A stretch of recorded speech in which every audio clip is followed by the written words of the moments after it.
Now back to Vibrant Living, Life Coaching with Carla. Hello, my friends. I'm glad you're back. My guest today is Joshua Tongol. He's an author, a speaker, and a healing practitioner. He has spoken throughout the United States and abroad on topics such as religion, spirituality, and personal development. And he offers new paradigms relevant for our day and age. And with his unique and diverse background, he's a fresh voice for modern-day spirituality. And Joshua, I'm just delighted to have you on the show, and I wanted you to tell our listeners about your new book that's out, The Secret to Awesomeness. Will you share a little bit about that with my listeners? Yeah, of course. The title's called The Secret to Awesomeness. It's a lot different from my first book, which had to do with religion. It was a little bit more on the serious side. This one is more of like a self-help book, and I'm just wanting to like empower people and show them that you could actually create the life that you've always wanted. And so just like with my first book, I dealt with the big topics of Christianity. And in the second book, I'm dealing with the big topics of just life in general that everybody deals with. And so I talk about stuff like loving yourself, how to manifest money, how to heal your body, how to experience happiness and find purpose, how to experience wonder, the importance of taking risks, achieving your goals, and even ways that you can overcome your fears. And so there's a lot, and I share a lot of my experiences in there. Of course, I'm like piggybacking off of like a lot of the people, a lot of giants from the past, like Napoleon Hill and Joseph Murphy, and I'm just trying to put it in today's language and with a little twist and some of my own flavor at the same time. Fabulous, fabulous. So you have a chapter on the subconscious mind. Yeah. What is the subconscious? Yeah, so when I describe that, I first make a distinction between what we have. We have two minds, and people aren't aware of this in a sense, where we have something called the conscious mind, which is the rational mind, and we have something called the subconscious mind, which is the irrational mind. So the differences are, the conscious mind is actually the voluntary mind. It's the one that basically analyzes all the information that we get, and it actually decides. So like right now, you decided to talk on the phone with me and do this interview and what you're going to eat later tonight for dinner. The subconscious mind, on the other hand, is actually different. It's an irrational mind. It doesn't really think or choose the same way the conscious mind does. It basically reacts based upon the information that's stored in it. And it actually works 24/7, surprisingly. So your subconscious mind doesn't sleep, and it orchestrates all of your bodily functions like pumping blood, digestion and breathing. You don't have to like speak to your heart and be like, "Hey heart, why don't you pump blood today?" It just automatically does it for you without even thinking. And another thing to keep in mind is that your subconscious mind, it has no sense of humor. So it can't tell the difference between like quote unquote reality and like an imagined thought. And so in other words, your subconscious mind is completely impersonal. So it has no filter. So it doesn't hear like a negative belief and argue with it. It doesn't even care if a belief is true or not. It just stores it in there as information, and then we react based upon that. And what people don't realize is that everybody, we operate from our subconscious mind at least 95% of the time. And so this is why it's so important. For example, like I'm sure you're familiar with this. Then, if you in Christianity. So when I was growing up, I used to read something called like devotionals. In addition to my Bible, I have like an extra book to help me understand my Bible and give me some little encouragement. So when I was younger, or even when I was older too, I would read my daily devotionals, and I would get inspired in the morning. And so I choose to want to feel better every morning.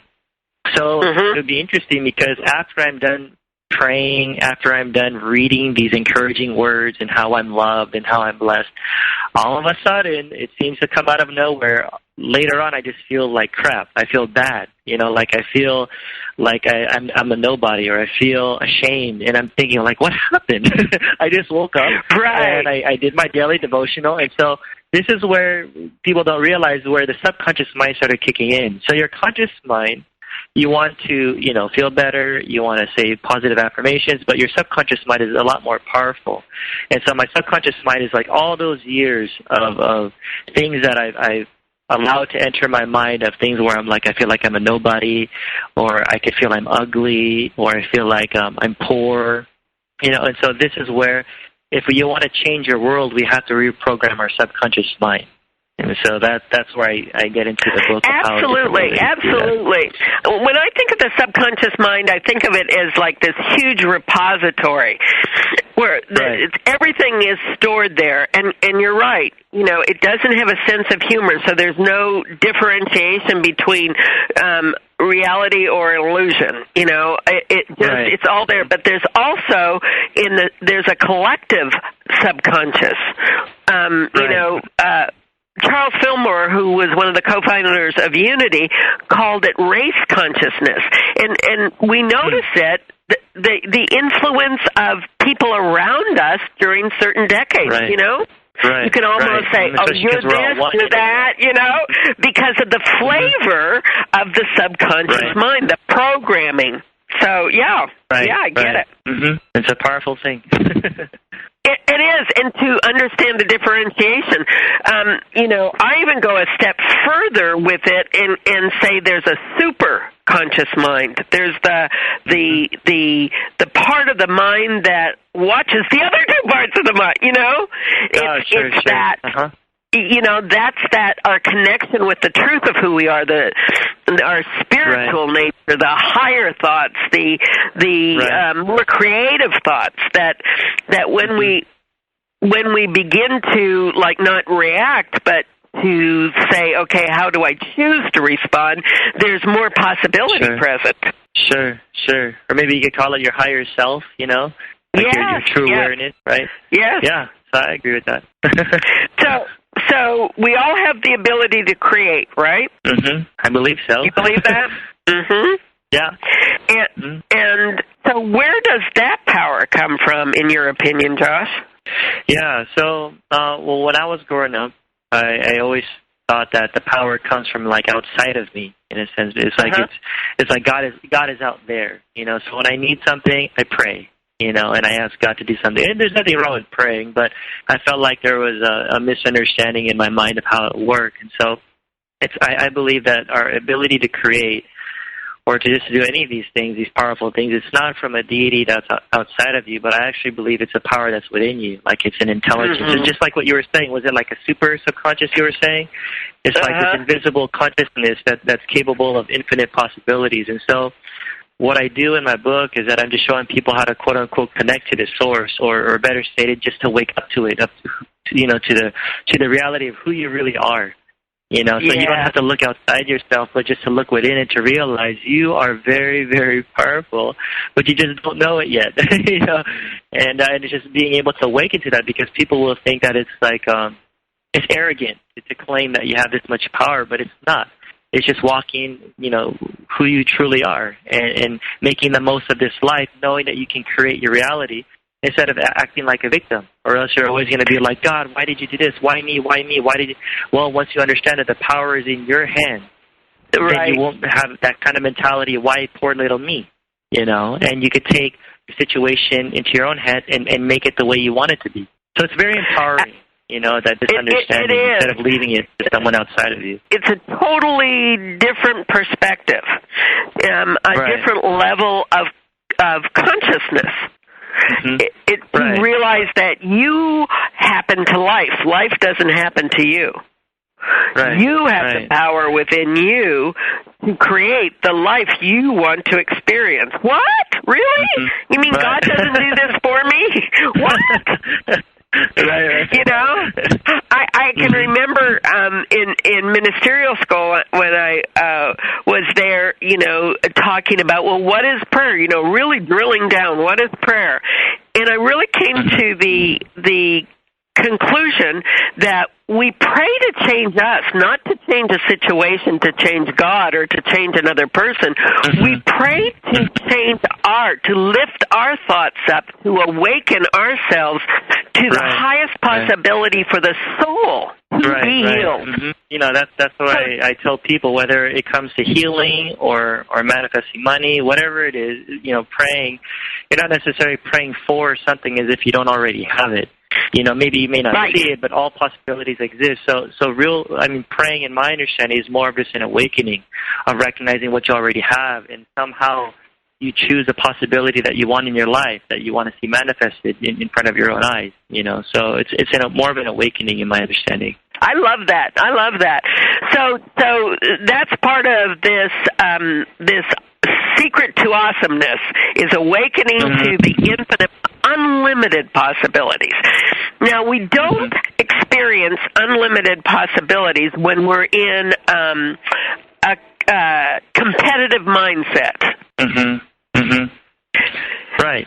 I mean, that's what the ego takes. Right. Yeah. It takes the shift to okay, yeah. If it's unlimited, then it's really creative. My God, the energy here is a whole lot better than it is when I think either I win or you win, you know? Right, either you like Josh or you like Carla. No, we're not playing in that field. Right. We're not dividing up teams. You know, we're on the same team. Right. And that's where the power comes, isn't it? And ultimately, you know, like the power, you know, I would label it as love. You know, ultimately the source is love. Yes, and that's a big part of my book, that it's not just this it's not just an energy, but it's like this energetic type of love. That's something that you can feel. And that's something that I've experienced my whole life, that even now, getting out of fundamentalist Christianity, I still have many of the similar experiences that I had when I was a kid. You know, a lot of the positive things, I just have a different way of interpreting them these days. And so, you know, when people get concerned about me, like, you know, what happened? He's probably horrible now, or he's an atheist. And I'm not. Just my understanding of God and life and myself is a lot different now. But I still experience love every day. You know, and to me, that's a priority for me to know. I want to know, you know, to be able to live from this love, you know, every day, to love my wife, to love my family. Yeah. And so it's a beautiful thing for me. You know, I mean, healing is great, manifesting money is great, but ultimately self-love is foundational for me. I love it. You love it. Yeah. I agree with you. Love is the only creative power, because it seeks to expand and unite and harmonize and heal. Yeah. We need love and light, you know, and then there is the possibility for all else to be brought forth. My guest today is Josh Tongol. He's written a book, The Secret to Awesomeness. He's been on a spiritual quest, a journey that has taken him from the very fundamental to the very, what I would say is the very mystical, the possibility of anything. Anything exists in the metaphysical world, in the world of dreams and visions and ideas and intentions. So, what would you like to share with my listeners, Josh? I mean, in general? I was thinking about, you know, some of your personal manifestation stories. Oh, okay. Like, one of the big ones for me was the healing of my own body. And so one of the biggest struggles that I had was, and it happened to me at a young age. And in my mid-20s, I injured my back, and I ended up getting something called a herniated disc, and I suffered from sciatica. And so I don't know if you know this, Carla, but I used to be into breakdancing since I was a little kid. Like, I was really involved in breakdancing. Wow. And and that's how I injured my back one day. And so that herniated disc, basically, what that is in your spine, in between each vertebrae are your discs. And when I injured my back, basically my disc in between the vertebrae were getting crushed. And so it's like a jelly donut. They were describing it to me. So it would bulge out, and it would touch something called a sciatic nerve. And so it hurt really, really, really, really bad. And affected me in so many ways, like with walking and sleeping. If I cough, if I sneeze, like everything brought so much pain to my body physically. And when I wake up in the morning, the moment I put my feet on the floor, it feels like I'm stepping on thousands of needles, you know. So, and there were days where I would just literally fall to the ground. So that was one issue that I had. And not too long after that, I got something called, I had what felt like like a pre-heart attack. And I was eating food late one night, and I had this pain in my chest and this weird feeling on my left side, and I didn't know what was going on. And afterwards, when I went to the doctors, I found out I was diagnosed with something called gastroesophageal reflux disease, which is called GERD. And so it was a problem with my throat, and I couldn't eat a lot of things, anything acidic or oily. I had to change my diet completely. And so for both of those major things in my life was my back and the GERD, I did physical therapy, I did acupuncture, I changed my diet, and I just kept getting worse and worse. And so long story short, those things are healed. I'm 34 years old now, and they're both healed. And so that's something that I could testify for myself, that this is not just theory to me. People who have been there with me through my suffering have seen on how my body just healed itself. And I don't take any medication at all. I used to be on pills like every day, like 7 or 8 pills a day. And so what do you attribute the healing to? Yeah, so a lot of it did have to do with my mindset. And back in the day, I was doing healing, but it wasn't the type of healing that I understand now, where where it's more universal. This one was more of like the Christian version, which is my charismatic background. But it has similar principles, but the semantics, the language was very different. And so back then, what really helped me was, number one, my thinking, and actually believing that my healing is already done.